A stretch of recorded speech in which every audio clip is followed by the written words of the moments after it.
everyone, welcome back to my channel, or welcome if it's your first time here. My name is Michelle and today I have another Barre Tip Tuesday for you. So I also post a lot of at-home bar workouts here on YouTube, so if that interests you, make sure to go check them out and hit that subscribe button down below for brand new workouts every single week. So for today's Barre Tip Tuesday, we're going to be focusing on second position. Second position comes straight from ballet, and it's a very common exercise and position in Barre Fitness. It primarily works the thighs, particularly the inner thighs, but it also targets the outer and the tops of the thighs as well. It can be included as a thigh exercise on its own, or sometimes it's even included in the warm-up, or as a leg position during upper body work. There's tons of variations we can use with second position as well, and it is one of my favorite bar exercises. However, it is really challenging to do it properly, and there are some common mistakes that we're going to go over right now. So second position can actually be done in the center of the room or holding onto the bar. For starters, I'll just show you what it is if you're not familiar. You'd walk your feet out wider than hips, turned out externally rotated, with a heavy tailbone with your abs pulled in, and we're going to bend the knees down and just slide our back straight down like it's sliding down a wall, so we don't lean forward at all. This is not a squat, okay? You may have heard the term a plie squat before. That is technically a sumo squat. So you are in this same position when you do a sumo squat, except you're squatting. So you're leaning, you're hinging forward at your hips like that, and you push your booty back. My hip just cracked, did you hear that? And then you come up and you squeeze. So it gets a little bit confusing when people call that a plie squat, because a plie actually looks nothing like a squat at all, except you are bending the knees. That's the only thing that's the same. So a plie actually comes from ballet as well, and all that means is to bend the knees. So when we're in second position, all we do is our body stays completely straight and we just bend our knees and straighten. That is a plie. So it's not a squat, we're not pushing our butt back. So what we mean when we say heavy tailbone is drawing the tailbone down to the floor and then drawing the abs up and into the spine.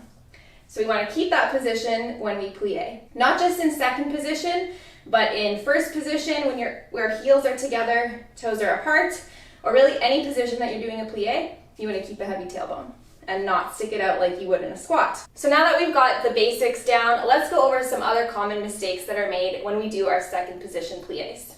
So the first one that I see a lot when I'm teaching a bar class is people tend to want to try and turn their feet out way too much than what they should be doing. You shouldn't be turning out your feet so they're completely out to the sides unless you are a professionally trained ballerina, which I mean, most people aren't, so.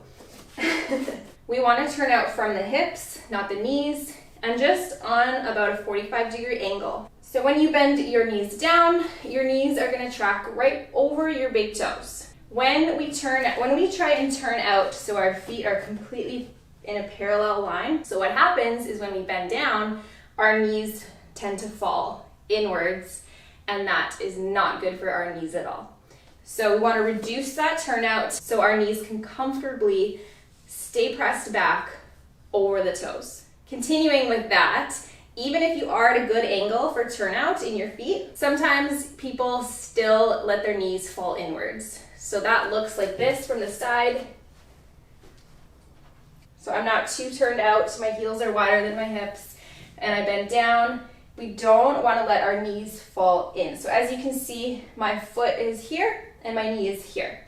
So I want to open wider and let my knee track really over my toe, my big toe, right in line with it. So if you're doing a lot of bar workouts at home, I would recommend trying to work out in front of a mirror, having it beside you, so then when you're in your second position, you can just quickly look in the mirror, and if you find your knees are rolling inwards, make sure to press them back.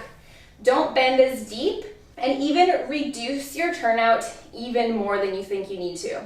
So another really, really common mistake kind of ties back in with the whole plie squat thing. This is why it's so confusing, because when you hear plie, people who are new to bar automatically think that they're supposed to be doing a plie squat. So they end up sticking their booty out and leaning forward and having this arch in their back. So again, we want that heavy tailbone and we're not squatting. So we want to pull it in, abs in, tailbone down to the floor, and just imagine like your back is flat on a wall and you're just sliding down the wall, down and up. No leaning forward, no sticking our booty out. So that is really the difference between a plie and a squat. And as always, listen to your body. You see a lot of times you try and get your hips way down to be parallel with your knees. You don't have to do that. Bend just as deep as you want to. So I think that pretty much sums it up. Those are 3 really common mistakes that I see when I'm teaching second position, or that I have seen over the years. I hope that helped you out and it made sense. Remember, these technique tips are not only going to protect you, but they're also going to make the exercises more effective. So keep that in mind for your next bar exercise. Maybe grab a mirror if you have one handy, or just really keep it in your head to not push it. Always keep good form. And of course, listen to the instructor's cues. So I hope you enjoyed this quick Barre Tip Tuesday. Leave me a comment down below of what you would want to see next. Any questions on any bar technique or bar exercises, I would love to answer your questions. And as always, give this video a big thumbs up. I really do appreciate it. And hit that subscribe button down below for bar workouts every single week and Barre Tip Tuesdays every once in a while. Thank you so much for joining me, and I can't wait to see you next time. Bye!